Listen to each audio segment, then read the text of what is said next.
Welcome to Creative Imperfections, the podcast where perfection is overrated and messy magic gets the spotlight. I'm so glad you're here. Rejection. There's a certain kind of rejection that creatives know all too well. And it's not the loud, obvious kind. It's the email that flat out says no, the audition that gets passed on, the pitch that doesn't land. Those sting. But at least those rejections give you something to react to. At least they can name what's happening. The harder rejection, the one that actually carves into you, is the silent kind. The kind where you put work into the world and hear nothing. Where you launch something and sales don't come. Where you post and no one responds. Where you audition and it disappears into the black hole, where you feel like you're doing your part, showing up, taking swings, but the universe is somehow on mute. That silence can feel so personal. It can feel like the world just looked at you and shrugged. But here's the truth we don't talk about enough. Silence is not a verdict. Silence is not a character assessment. Silence is not proof that you're invisible or unworthy or foolish for trying. Silence is often just silence. People are busy. Algorithms are weird. Buyers have deadlines. Auditions get lost in piles. Your thing might not have landed on the right desk at the right time yet. Creative work moves through the world in ways we don't always see.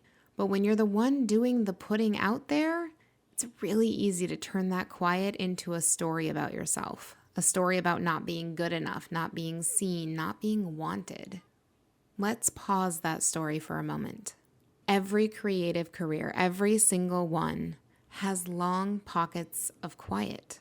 Sometimes silence is actually the season where your resilience is being built, the part of the journey where your roots grow deeper, not wider. Doesn't feel glamorous. It doesn't feel inspiring at all. It feels like you're talking into a void, hoping someone, anyone, might be listening. But resilience isn't built when people cheer for you. Resilience is built when there's no audience at all. When you keep going, even though no one is clapping. And here's something I see all the time, both in my work and my own life.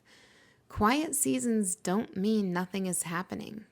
Quiet seasons mean things are happening underground, under the surface, behind the scenes. Just maybe not at the pace or visibility your heart wishes it would.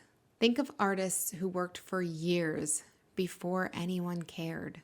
Think of the books that were written long before they were read. Think of the auditions that felt like they floated into space but later connected dots you didn't even know were being drawn. Your work has a longer lifespan than your fear does. Now, let's talk about that sting, because it does sting, and you're allowed to feel that.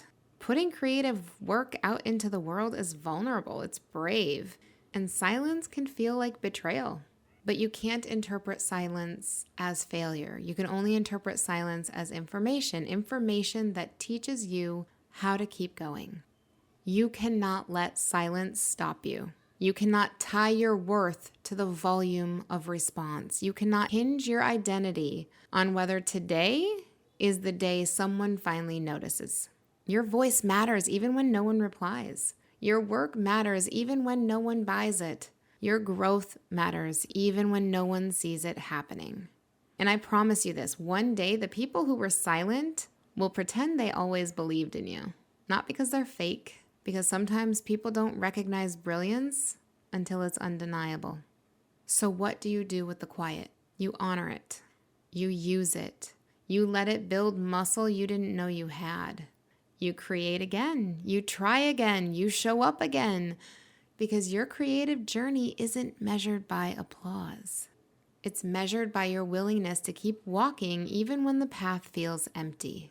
Silence is not rejection. Silence is a season, and seasons don't last forever. Keep putting your work into the world. Keep trusting that it will land where it needs to land. Keep reminding yourself that the quiet isn't proof that you're failing. It's proof that you're brave enough to keep going without guarantees. And that is resilience at its finest. Thank you so much for joining me on today's episode of Creative Imperfections. If you have a friend who could use this advice right now, please feel free to share this with them and make sure you subscribe.